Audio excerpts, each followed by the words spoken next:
그날은 아내의 생일이었습니다. 결혼한 지 7년 저는 단 한 번도 아내의 생일을 건성으로 넘어간 적이 없었습니다. 매년 케이크를 사오고 작은 선물이라도 준비하고 때로는 친구들과 함께 깜짝 파티를 열기도 했습니다. 다른 누구도 아닌 제 아내를 위한 하루였기에 저는 언제나 최선을 다했습니다. 그런데 올해는 달랐습니다. 마음속 어딘가에서 자꾸만 더 크게, 더 완벽하게 해주고 싶다는 생각이 피어올랐습니다. 얼마 전부터 아내가 자주 피곤하다 했습니다. 일이 많아서 그런 걸까, 혹은 다른 이유가 있을까? 이유는 분명히 말해주지 않았지만 확실한 건 표정에서 예전만큼 환한 웃음을 보기 어려웠다는 사실이었습니다. 그런 모습이 마음에 걸렸습니다. 그래서 이번 생일만큼은 아내가 그 어떤 걱정도 피로도 잠시 잊고 세상에서 가장 빛나는 사람이 되었으면 했습니다. 저는 한 달 전부터 준비를 시작했습니다. 먼저 장소를 정했습니다.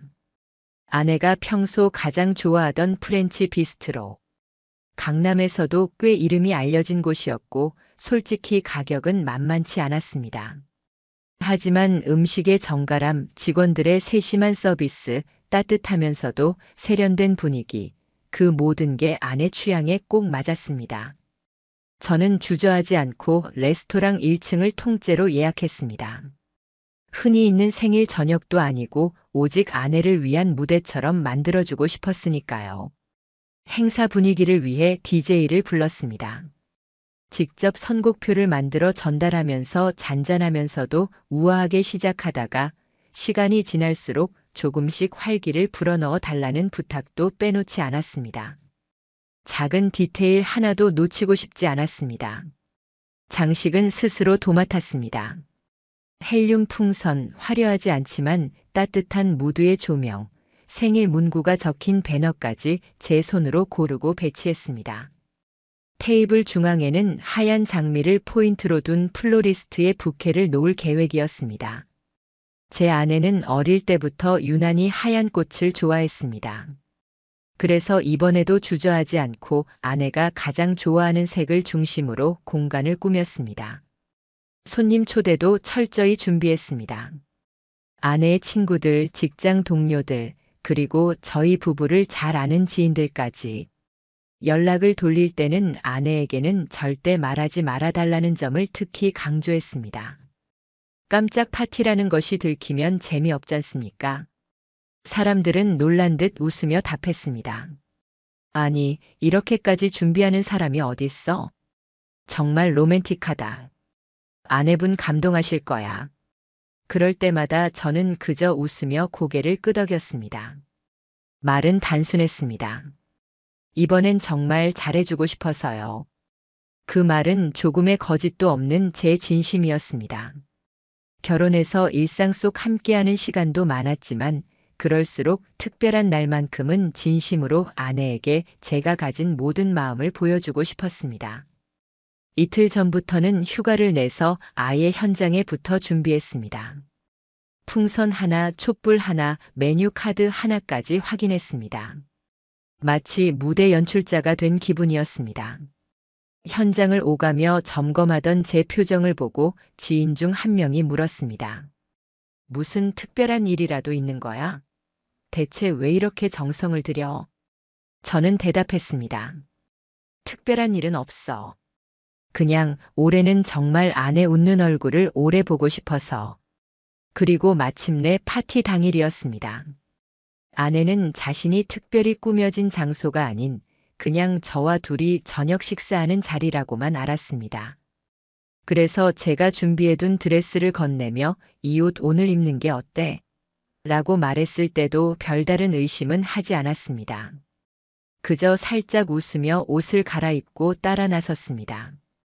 드디어 레스토랑 문을 열던 순간 모든 장식과 조명이 빛을 발하며 풍선이 두둥실 떠올랐습니다. 테이블마다 켜놓은 초가 반짝였고 DJ가 준비한 서정적인 음악이 흘렀습니다. 사람들은 동시에 목소리를 높였습니다. 생일 축하해. 아내는 두 손을 입에 올리며 숨을 죽인 듯 굳어 있었습니다. 잠시 후 눈가가 촉촉해지더니 이내 울먹하는 표정으로 주위를 둘러보았습니다. 친구들, 동료들, 지인들, 그리고 저. 그제야 눈물이 차올랐습니다. 저는 그 순간 준비한 모든 시간과 노력이 단숨에 보상받는 듯한 감정을 느꼈습니다. 이게 다 당신이 준비한 거야? 아내는 떨리는 목소리로 물었고 저는 큰 말 없이 그저 미소로 답했습니다. 미소 속에는 그럼 당연하지라는 의미가 담겨 있었습니다. 이어 저는 준비해둔 선물을 꺼냈습니다. 반짝이는 작은 상자 속에는 몇 달 전 아내가 무심히 얘기했던 목걸이가 들어 있었습니다. 저거 예쁘다라고 말하던 아내의 눈빛을 저는 기억하고 있었습니다. 가격이 부담스럽긴 했지만 망설이지 않았습니다. 그녀에게 주고 싶은 마음이 더 컸으니까요. 상자를 열자 사람들은 감탄했다가 박수를 쳤습니다. 아내는 눈물을 떨구며 제 얼굴을 바라봤습니다. 정말 고마워. 당신밖에 없다. 그 말에 저는 다시 미소 지었습니다. 그 순간만큼은 세상이 저희 둘을 중심으로 돌아가는 듯 했습니다. 파티장은 환하게 빛났고 사람들은 즐겁게 웃고 있었습니다. 아내는 친구들과 사진도 찍고 케이크도 자르며 행복해 보였습니다. 그 모습을 바라보면서 저는 속으로 다짐했습니다. 평생 이렇게만 살자. 평생 이렇게 웃게 해주자. 그때까지 저는 몰랐습니다. 그 화려한 풍선과 달콤한 와인, 따뜻한 웃음소리가 가득한 그 자리에서 이미 느리게, 그러나 분명하게 균열이 시작되고 있었음을. 그날 제가 지은 환한 웃음은 사실 앞으로 열릴 지옥의 문턱에 서 있는 웃음이었습니다. 사람들의 웃음과 건배 소리가 흐르던 그 순간이었습니다. 분위기는 무르익었고 저는 잠시 파티장 한켠 주방으로 향했습니다. 준비해둔 와인이 모자라는 것 같아 추가로 가져오려는 의도였습니다. 사실 주인으로서 빈잔이 생기는 순간을 허락하고 싶지 않았습니다. 모든 것이 완벽해야 했으니까요. 그런데 주방에서 와인 2병을 챙겨 돌아오는 길, 제 시야 속에 전혀 낯선 얼굴이 들어왔습니다. 파티장의 공기 속에서 너무도 이질적으로 그러나 동시에 자연스럽게 서 있는 남자 하나. 큰 키에 깔끔한 옷차림 과하지 않은데 고급스러움을 풍기는 향수의 잔향까지. 그 순간 저는 본능적으로 멈춰섰습니다. 저는 이미 이날 참석할 손님 명단을 머릿속에 전부 기억하고 있었습니다. 아내의 친구며 직장 동료들의 얼굴은 몇 차례 본 적이 있었고 이름을 모두 알지 못하더라도 익숙했습니다. 그런데 저 남자는 분명히 처음 보는 얼굴이었습니다. 초대받지 않은 그림자처럼 그러나 전혀 어색하지 않게 이 자리에 서 있었던 겁니다. 더 당황스러운 건 그의 위치였습니다. 그는 아내 옆에 너무나도 자연스럽게 서 있었습니다. 마치 오래 알고 지낸 사람처럼 아무렇지 않게 웃으며 대화를 하고 있었습니다. 아내의 눈길과 그의 눈길이 맞닿는 그 장면은 짧은 순간이었는데도 제 뇌리에 선명하게 새겨졌습니다. 누구지? 내가 초대한 적 없는 남자인데. 저는 순간 머릿속이 하얘지는 듯 했습니다. 파티는 여전히 활기찼습니다. 그러나 제 귀엔 갑자기 사람들의 목소리가 희미해지고 반대로 그 남자의 웃음소리만 또렷하게 들리는 듯 했습니다. 심장이 요동치기 시작했습니다. 저는 최대한 태연한 척하며 다가갔습니다. 와인잔을 들고 자연스럽게 대화에 끼어드는 듯 아내에게 물었습니다. 자기 이분은 누구셔? 아내는 짧게 웃으며 대답했습니다. 아, 여보. 여기는 민준 씨야. 전에 프로젝트 같이 했던 지인인데 내가 초대했어. 민준. 지인. 단 2마디 설명. 그러나 이상했습니다. 아내는 오늘 파티가 깜짝이라는 걸 알고 있지 않았습니다. 그렇다면 어떻게 사전에 저 사람을 초대했을까요? 그리고 단순한 지인이라면 저에게 미리 말을 하는 게 당연하지 않습니까? 여보, 전에 같이 일했던 사람이 있는데 초대해도 될까? 라는 설명조차 없었습니다. 저는 억지로 웃으며 고개를 끄덕였습니다. 하지만 속은 이미 불편함으로 가득 차 있었습니다. 왜 지금? 왜 하필 오늘 같은 날? 질문은 수없이 떠올랐지만 당장은 꾹 삼켰습니다. 파티 분위기를 깨고 싶지 않았으니까요. 그런데 시간이 흐를수록 이상한 장면이 하나씩 제 눈에 들어왔습니다. 민주는 너무 자연스럽게 아내의 옆자리를 차지했습니다. 와인을 따를 때 그녀의 팔에 손이 스치듯 닿았고 사진을 찍을 때는 지인인 듯 자연스럽게 어깨를 감쌌습니다. 그 모든 행동은 무례하지 않은 듯 보였지만 제 시선으로는 분명히 선을 넘은 태도였습니다. 더 섬뜩했던 건 아내의 반응이었습니다. 제가 곁에 있을 때는 조금 경직된 듯 행동하던 아내가 그와 함께 있는 순간만큼은 오히려 편안해 보였습니다. 웃을 때 눈이 반달처럼 휘어지는 제가 한때 사랑에 빠졌던 바로 그 웃음이 그를 향하고 있었습니다. 그 모습을 보는 순간 제 심장이 쿵쿵거렸습니다. 아닌데 그냥 지인일 뿐인데 내가 예민한 건가? 스스로 수없이 되뇌었지만 제 직감은 계속해서 경고하고 있었습니다. 뭔가 잘못됐다. 이건 단순한 우연이 아니라고. 그날 가장 크게 다가온 건 사람들의 태도였습니다. 제가 낯선 얼굴을 의심하듯 바라봐도 다른 이들은 아무렇지 않게 그와 대화하고 있었습니다. 이미 알고 있던 사람처럼 자연스러웠습니다. 오히려 모르는 건 저 혼자뿐이라는 기분이 들었습니다. 아내도 뭔가 달라졌습니다. 저와 눈을 마주치지 않았습니다. 제가 살짝 곁에 서려고 하면 자연스럽게 다른 손님 쪽으로 몸을 돌렸습니다. 그때 저는 깨달았습니다. 단순한 지인 초대라면 이렇게까지 저를 피할 이유가 없다는 것을. 민준의 시선 또한 이상했습니다. 제가 그를 바라볼 때 그는 아무런 죄책감도 없이 저를 향해 미소 지었습니다. 심지어 고개까지 살짝 끄덕이며 인사를 했습니다. 마치 이 자리에 있어도 당당하다는 듯. 저는 순간 속이 뒤집히는 느낌을 받았습니다.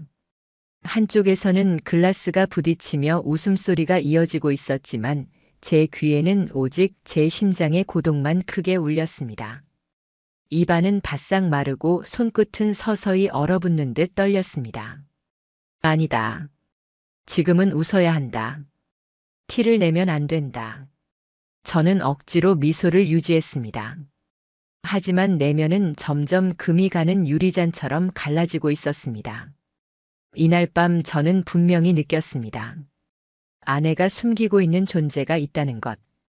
그리고 오늘 이 파티에 그 사람을 의도적으로 데려왔다는 것.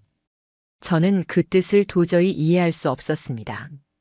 남편이 모든 걸 준비한 자리, 모든 시선을 받는 아내의 생일 파티라는 날에 왜 하필 그 남자를 데려왔을까요? 단순한 지인이라면 설명할 수 있습니다. 하지만 그녀는 숨겼습니다. 숨긴다는 건 곧 이유가 있다는 뜻입니다. 그때부터였습니다. 제 눈동자가 파티장의 음악과 웃음 대신 계속해서 아내와 민준만을 좇기 시작한 것은 아내의 한 번의 미소, 민준의 손짓, 두 사람이 교환하는 아주 짧은 눈빛조차 제겐 모두 날카로운 칼날처럼 꽂히기 시작했습니다.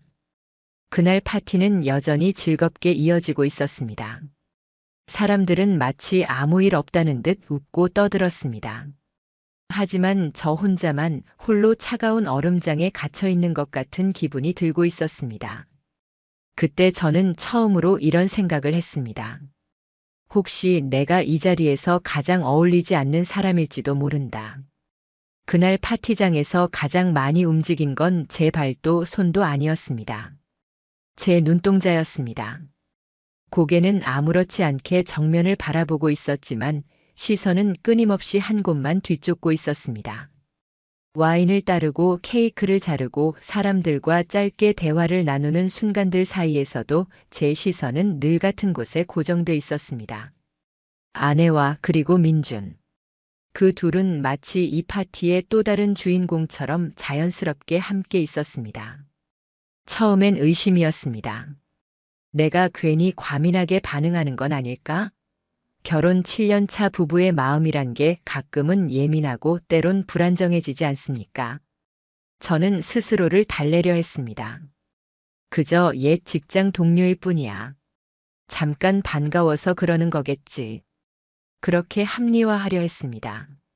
하지만 시간이 흘러가면서 제 눈에 들어온 장면들은 그 합리화를 조금씩, 그러나 확실하게 무너뜨렸습니다. 민준이 아내의 잔에 와인을 따르는 순간이 있었습니다. 보통이라면 빠르게 잔만 채우고 물러났을 겁니다. 하지만 그의 손동작은 유난히 부드러웠습니다. 마치 값비싼 술을 따라내는 게 아니라 아끼고 아끼던 사람에게 무언가 귀한 것을 건네는 듯 했습니다. 와인 병이 기울어졌다가 다시 세워지는 아주 짧은 찰나, 그의 손끝이 아내의 손등에 스쳤습니다. 의도였는지 실수였는지 구분하기 어려웠습니다. 하지만 아내의 반응은 더 명확했습니다. 놀라지도 피하지도 않고 오히려 눈가에 아주 자연스러운 미소를 띄웠습니다. 그 미소는 제가 연애할 때 오직 저만을 향해 보여주던 바로 그 미소였습니다. 그 순간 속이 울렁거렸습니다. 목구멍 뒤편에서부터 묘한 쓴맛이 밀려왔습니다. 입술이 바싹 말라붙어 와인이 목으로 넘어가지 않았습니다. 제 눈은 저도 모르게 더욱 날카롭고 무겁게 두 사람을 겨눴습니다. 시간이 흐를수록 두 사람의 거리는 조금씩 줄어들었습니다. 처음엔 팔꿈치가 스칠락말락 하는 정도였다면 어느새 팔과 팔이 자연스럽게 닿아 있었습니다. 대화를 할 때도 몸이 기울어지는 각도가 점점 더 가까워졌습니다. 남들이 보기엔 우연 같을 수도 있습니다. 하지만 결혼 생활을 해온 제 눈에는 그 우연이 익숙함이었습니다. 몇몇 손님들도 눈치를 챘습니다. 옆자리에 있던 후배가 힐끔 쳐다보고 작은 목소리로 좀 친해 보이시네라며 수군거리는 게 제 귀에 들렸습니다. 하지만 아무도 정식으로 언급하진 않았습니다. 분위기를 흐트리고 싶지 않으니까요.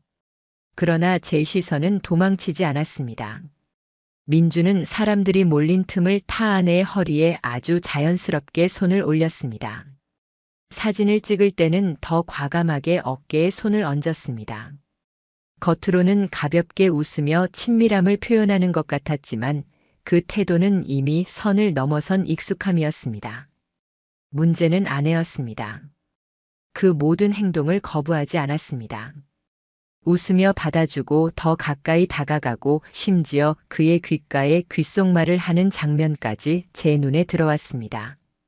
짧은 순간이었지만 저는 그 장면을 분명히 보았습니다. 그때였습니다. 제 안에 무언가가 크게 흔들렸습니다. 심장이 제 의지와 상관없이 요동쳤습니다. 제 속에서는 마치 수백 번의 경고음이 멈춰 울리는 것 같았습니다. 하지만 현실은 제 몸 앞에서 그대로 전개되고 있었습니다. 사람들은 여전히 웃었습니다. 파티장은 여전히 흥겨웠습니다. 그러나 제 귀에 그 웃음은 환청처럼 변했습니다. 전부가 저를 비웃는 듯 들렸습니다. 와인이 따라지는 소리, 잔들이 부딪히는 소리조차 쇳소리처럼 거칠게 짓눌러 왔습니다. 그리고 순간 제 심장은 칼에 베인 듯 아찔하게 무너지는 장면을 목격했습니다. 아내가 잠시 화장실에 다녀오겠다며 자리를 비웠습니다. 민준 역시 거의 동시에 일어나 다른 방향으로 향했습니다. 저는 처음엔 우연이라고 생각했습니다. 그러나 불길한 예감이 발끝에서부터 스멀스멀 올라왔습니다. 5분쯤 지났을까요? 저는 파티장 뒤편 조용한 복도 끝에서 두 사람이 마주 선 것을 봤습니다. 멀리 있어서 대화 내용까진 들리지 않았습니다. 하지만 장면 하나만으로도 충분했습니다. 민준이 아내의 손목을 가볍게 붙잡고 있었고 아내는 조용히 고개를 끄덕이며 그 앞에 서 있었습니다. 그 눈빛, 그 제스처는 도저히 옛 동료와 나눌 수 있는 태도가 아니었습니다. 그 순간 저의 몸은 굳어버렸습니다. 심장은 철판으로 눌린 듯 무겁고 손끝은 마치 얼음장 같았습니다. 사람들 속에서 고개를 드는 것도 힘이 들었습니다. 하지만 시선은 떨어지지 않았습니다. 머릿속은 수없이 복잡한 말들로 뒤엉켰습니다. 이건 우연이 아니다. 이건 절대로 단순한 지인이 아니다. 내가 지금 보고 있는 건 뭐지? 내 아내가. 그날은 아내의 생일이었습니다. 그날 사람들의 축복 속에서 제가 준비한 세상에서 제 아내는 다른 남자와 눈빛을 나누고 있었습니다. 그 장면은 어떤 케이크보다 더 강렬했고 어떤 와인보다 더 썼습니다.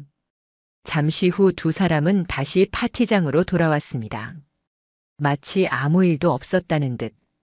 아내는 사람들 속에 섞여 활짝 웃었고 민주는 한쪽 구석에서 술잔을 흔들며 대화를 이어갔습니다. 그러나 저는 이미 알고 있었습니다.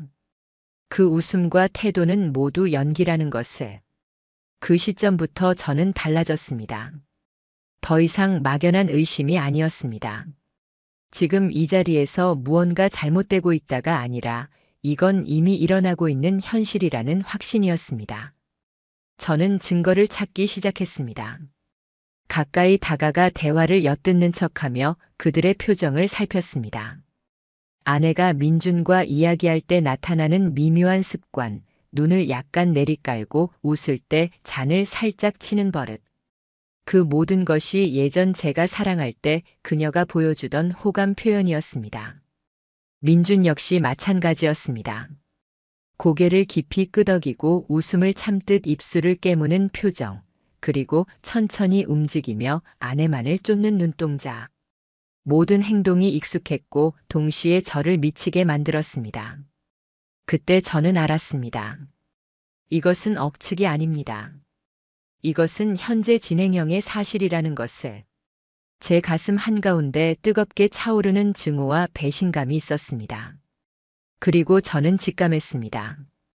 이건 곧 터져나올 겁니다. 눈을 감을 수도 귀를 닫을 수도 없는 현실이 이 자리에서 서서히 무너져 내리고 있다는 것을. 파티는 여전히 흘러가고 있었습니다. 와인은 끊임없이 잔 위로 따르고 있었고 음악은 조금 더 부드러워져 사람들의 대화를 채워주고 있었습니다. 웃음소리, 건배소리, 사진 찍는 카메라 셔터. 겉보기엔 완벽했습니다. 제가 상상하던 바로 그 그림 같았습니다. 하지만 제 귀에는 그 모든 소리가 희미해졌습니다. 갑자기 볼륨이 내려간 듯 혹은 누군가 고막에 솜을 틀어막은 듯 아무것도 선명하게 들리지 않았습니다. 들리는 건 단 하나 제 안에서 울려 퍼지는 쿵, 쿵, 쿵. 심장이 제 몸을 두드리며 걸어 나오는 소리뿐이었습니다. 저는 몇 번이나 스스로 다짐했습니다. 지금 이 자리에서 감정을 터뜨리면 모든 게 끝이다. 차분하게 버텨야 한다. 하지만 눈앞에서 벌어지는 모습은 도저히 이성으로만 다룰 수 없었습니다. 아내는 웃고 있었습니다. 그런데 그 웃음이 더 이상 저를 향한 웃음이 아니었습니다. 그녀는 민준이 내미는 잔을 받으며 건배했고 그의 팔에 손을 올려 대화를 이어갔습니다. 두 사람의 동작은 누구나 보기엔 가벼운 친분의 표현 같았을 겁니다. 하지만 제게는 달랐습니다.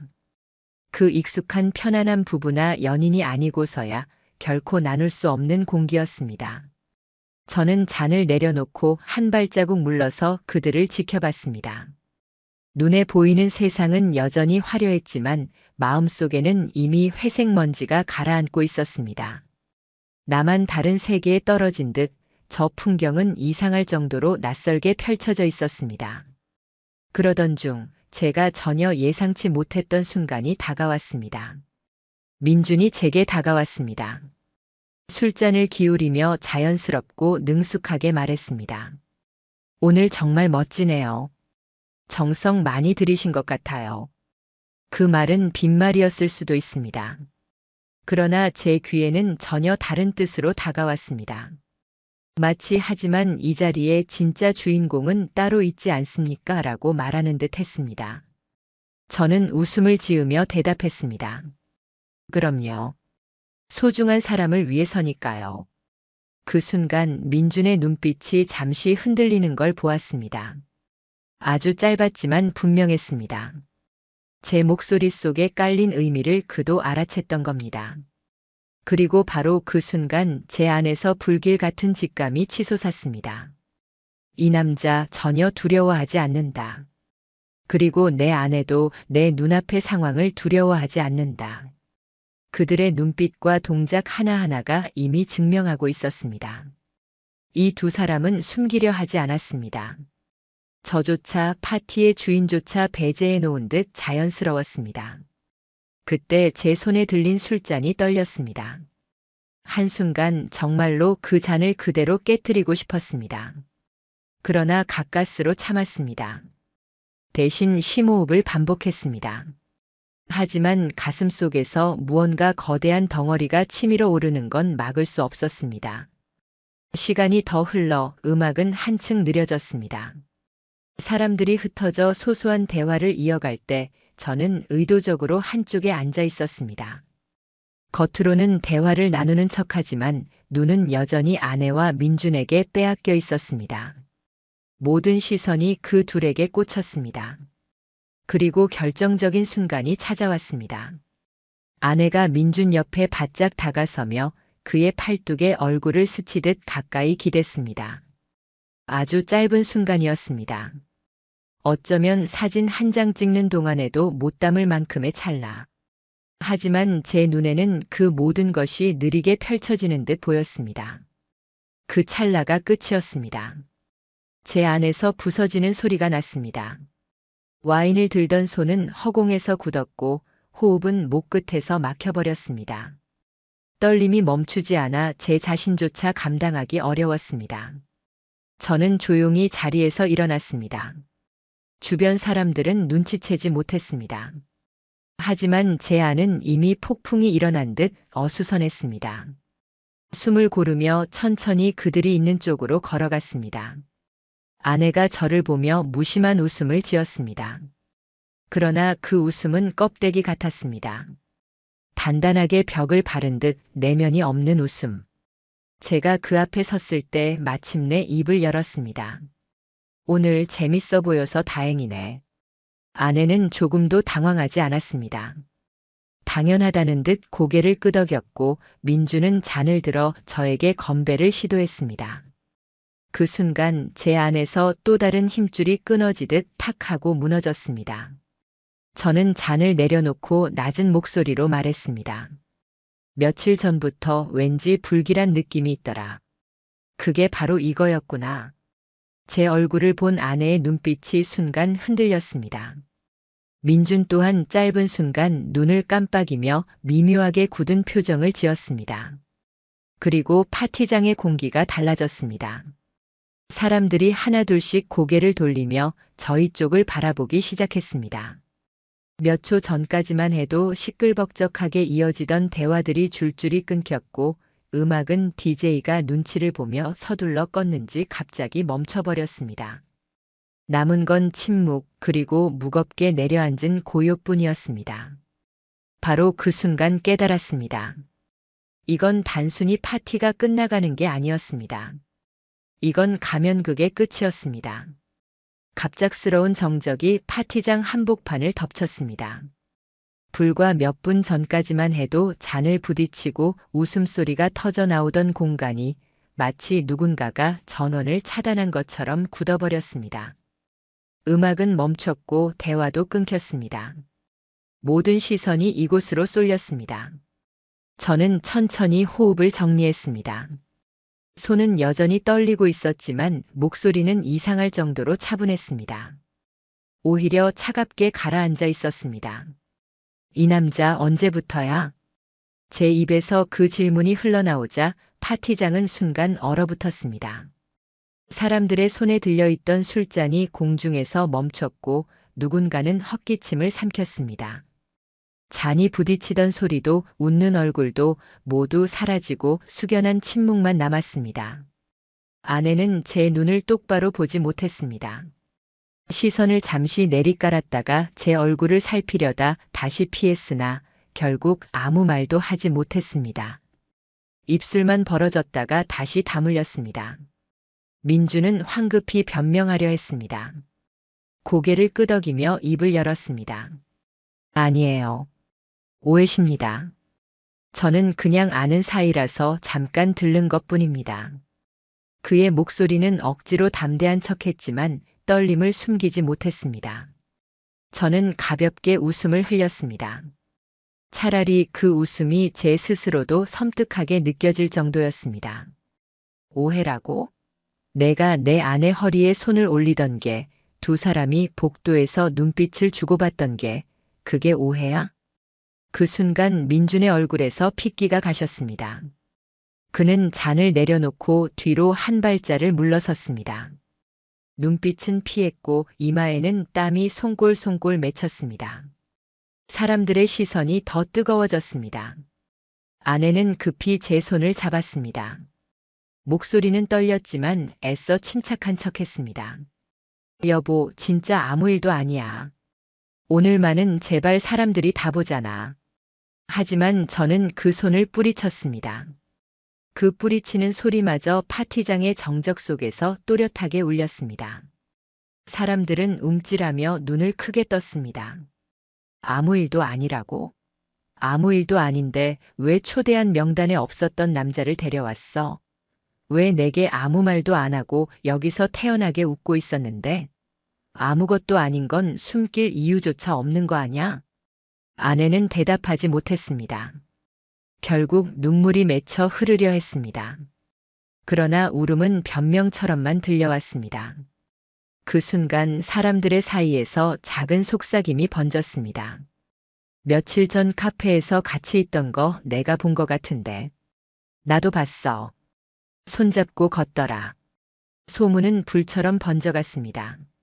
하나둘씩 이어진 증언들, 인스타그램 사진, 목격담이 꼬리에 꼬리를 물었습니다. 아내의 몸은 점점 웅크려졌습니다. 민주는 이미 사람들 틈으로 조금씩 뒤로 물러나고 있었습니다. 도망치기 직전처럼 보였습니다. 저는 핸드폰을 꺼내 들었습니다. 목소리는 담담했습니다. 혹시 몰라서 준비해뒀지. 촬영된 영상 다 있어. 그리고 오늘 이 자리 당신들의 행동 다 증거로 남았다. 민준 씨 상간소송 정식으로 진행할 거다. 파티장의 공기가 갈라졌습니다. 몇몇 사람들이 숨을 삼키며 피식 놀라는 소리를 냈습니다. 민준의 얼굴에서는 더 이상 미소조차 찾아볼 수 없었습니다.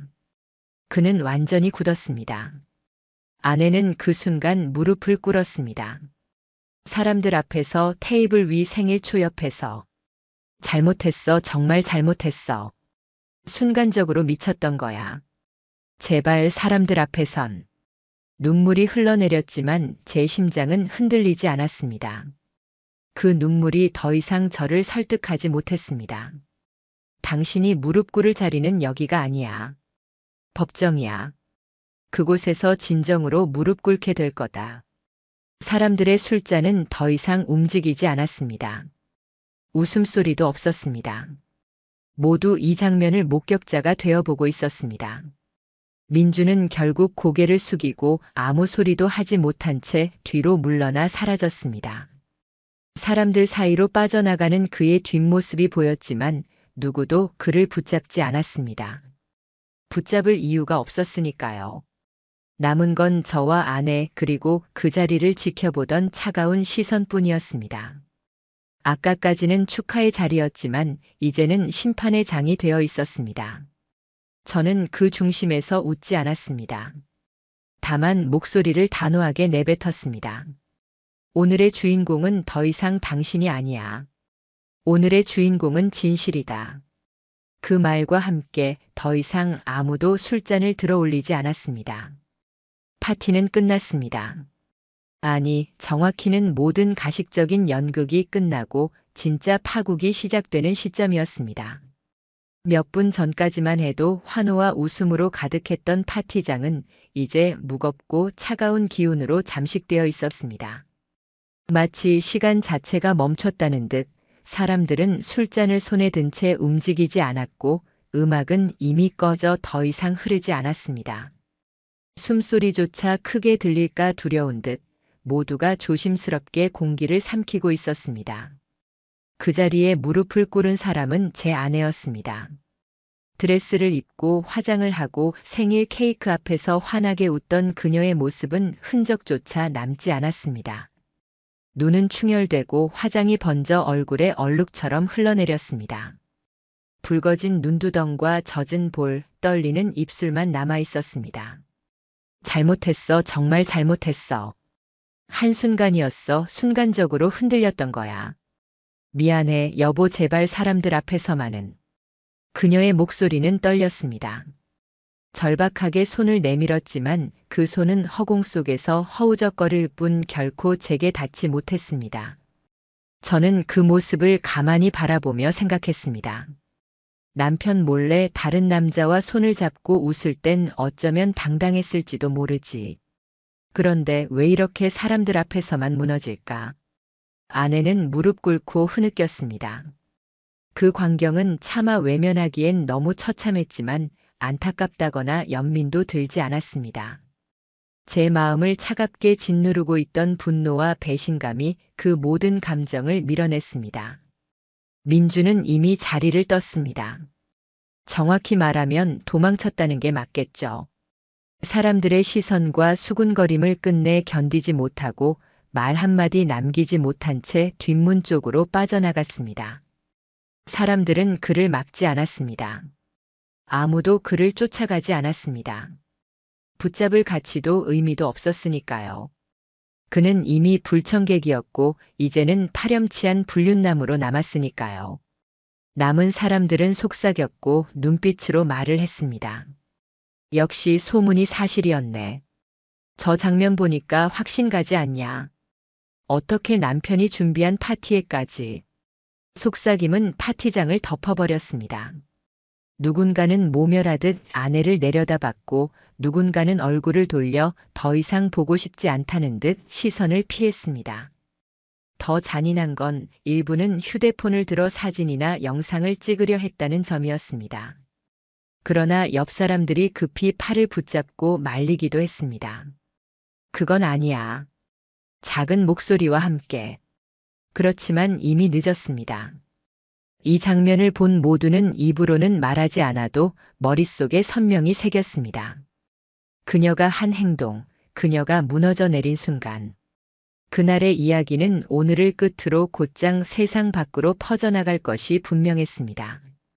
저는 조용히 정면을 응시한 채 입을 열었습니다. 여기 계신 분들이라면 다들 생각하실 겁니다. 남편이 준비한 자리에서 상간남을 데려와 나눈 웃음을 어떻게 이해해야 할지를. 아내는 그 말에 몸을 웅크리며 떨었습니다. 하지만 대답하지 않았습니다. 하지 못했습니다. 그저 눈만 질끈 감고 흐느꼈습니다. 사람들은 이제 더 이상 그녀를 향해 말을 걸지 않았습니다. 다가가지 않았습니다. 모두가 조용히 뒷짐을 지거나 가방을 챙기며 차가운 거리를 두기 시작했습니다. 마치 그녀를 피해 나가지 않으면 함께 오해를 살 것이라도 되는 듯. 그 순간 깨달았습니다. 이건 단순히 가정이 깨진 문제가 아니었습니다. 이건 사회적 매장의 시작이었습니다. 저는 마지막으로 단호하게 선언했습니다. 오늘의 이 장면 저는 절대 잊지 않을 겁니다. 그리고 제 아내 또한 잊지 못하게 할 겁니다. 이것은 불륜을 넘어서 제 인생을 짓밟은 모욕입니다. 저는 반드시 그 대가를 묻겠습니다. 법으로, 현실로, 끝까지. 그 말이 끝나자 옆에 서 있던 지인 한 명이 고개를 끄덕이며 말했습니다. 필요하다면 내가 증언해 줄게. 오늘 다 봤으니까.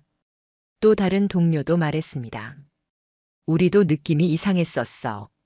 이제 보니 다 맞았구나. 그 한마디 한마디가 사회적 철퇴처럼 아내에게 내려앉았습니다.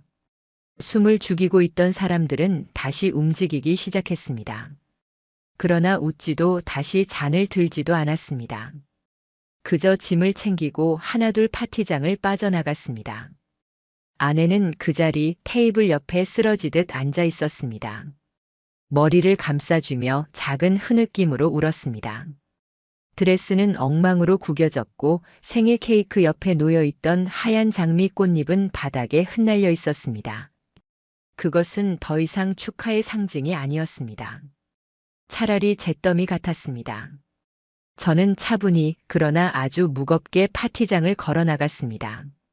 뒤돌아보지 않았습니다. 누구도 저를 붙잡지 않았습니다. 누구도 말리지 않았습니다.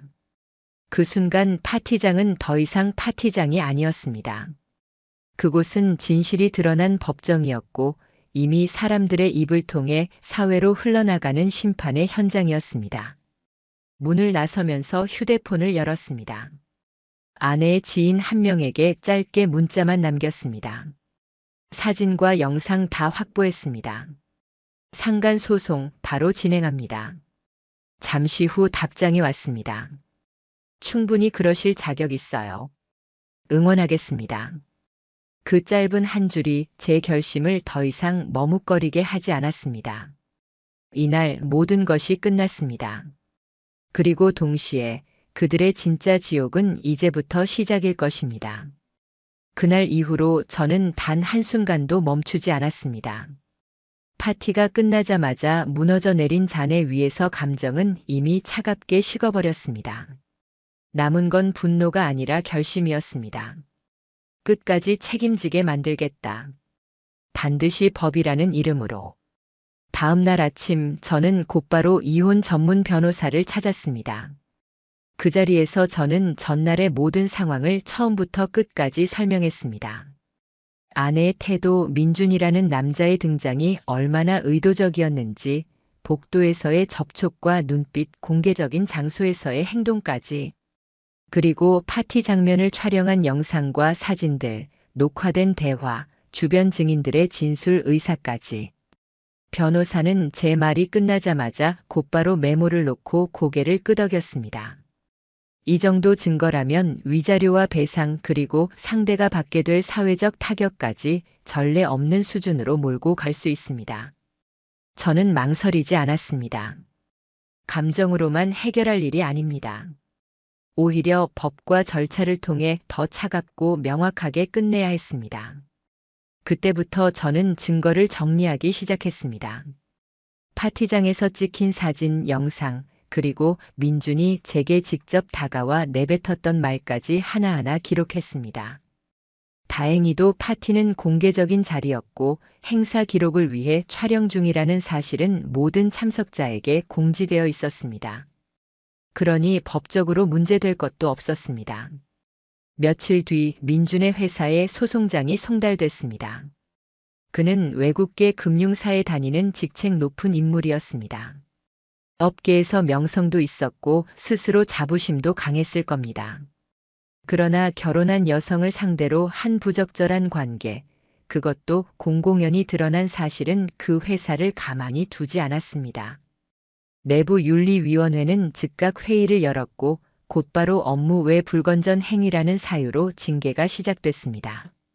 얼마 지나지 않아 민주는 직장에서 퇴출당했습니다. 연봉, 명성, 직함 모든 걸 한순간에 잃었습니다. 뉴스로 나오진 않았지만 업계 사람들 사이에서는 이미 소문이 돌았습니다. 외국계 간부 유부녀와 불륜 들켜 퇴사. 사람들은 그 이야기를 조롱처럼 떠들었고 그의 이름은 더 이상 경력이 아니라 추문과 함께 회자됐습니다. 민준의 변호사 측에서 조심스럽게 연락이 왔습니다. 합의금으로 마무리하실 수 없겠습니까? 금액은 조율할 수 있습니다. 저는 단호했습니다. 이건 돈 문제가 아닙니다. 이건 응징입니다. 아내에게도 소송장이 전달됐습니다. 처음엔 울며 전화를 걸어왔습니다. 미안해, 나 정말 실수였어. 기회를 한 번만 더. 그러나 저는 더 이상 아무런 대답도 하지 않았습니다. 차갑게 전화를 끊었습니다. 그녀는 결국 친정으로 돌아갔다는 소식이 들렸습니다. 하지만 그곳에서도 환영받지 못했습니다. 부모조차 감당하지 못할 부끄러움이었기 때문입니다. 친정 어머니가 조심스레 제게 전화를 걸어왔습니다. 그러나 저는 받지 않았습니다. 단 한 줄의 문자만 남겼습니다. 당신 딸이 제 인생을 무너뜨렸습니다. 이제 그녀가 그 대가를 치를 차례입니다. 소송은 빠르게 진행되었습니다. 법원은 제 손을 들어줬습니다. 피고 지연, 원고에게 위자료 8천만 원 지급. 피고 민준, 원고에게 위자료 5천만 원 지급. 총 1억 3천만 원. 금액만의 문제가 아니었습니다. 재판부는 판결문에 이렇게 기록했습니다. 피고들은 가정의 신뢰관계를 심각하게 파괴하였으며 원고가 입은 정신적 고통은 사회적 맥락까지 고려할 때 극히 중대하다. 판결 이후 민주는 더 깊은 나락으로 떨어졌습니다. 회사를 잃은 것도 모자라 업계 전반에 그 소문이 돌면서 더 이상 어디에도 설 자리가 없었습니다. 헬스클럽, 골프장, 즐겨 다니던 사교 모임, 그 어느 곳에서도 그의 자리는 사라졌습니다. 저는 마지막으로 그의 사회적 연결망까지 끊기길 바랐습니다. 그래서 차분히 자료를 정리해 업계 커뮤니티와 그가 자주 드나들던 모임 게시판에 제보글을 올렸습니다. 외국계 금융사 간부 유부녀와의 부적절한 관계로 직장 징계 후 사직. 상간소송 결과 위자료 5천만 원 판결 확정. 팩트만 정리된 글은 짧았지만 파급력은 거대했습니다.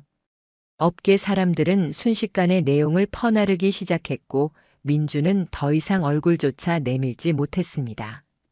그의 SNS는 비공개로 바뀌었고 주변 지인들은 연락을 끊었습니다. 한순간에 그는 사회적 사망자로 전락했습니다. 아내도 마찬가지였습니다. 결혼 생활이 끝난 뒤 작은 원룸방을 얻어 혼자 살고 있다는 말이 들렸습니다. 직장은 이미 그만뒀고 프리랜서 일도 더 이상 수주받지 못했습니다. 업계 사람들 사이에서 이미 소문이 돌고 있었기 때문입니다. 저 사람은 거래처와도 문제를 일으킬 수 있어. 그 말 한마디면 끝이었습니다. 함께 일하려는 사람은 더 이상 아무도 없었습니다. 소송이 마무리되던 날, 저는 두 사람에게 짧은 이메일을 보냈습니다. 민준에게는 너는 내 생일 파티에 초대받지 않았다. 하지만 나는 너를 세상에서 퇴출시켰다. 아내에게는 내 생일을 위해 나는 세상을 꾸몄다. 내가 그 세상에 불을 질렀고 이제 그제 속에서 살아야 한다.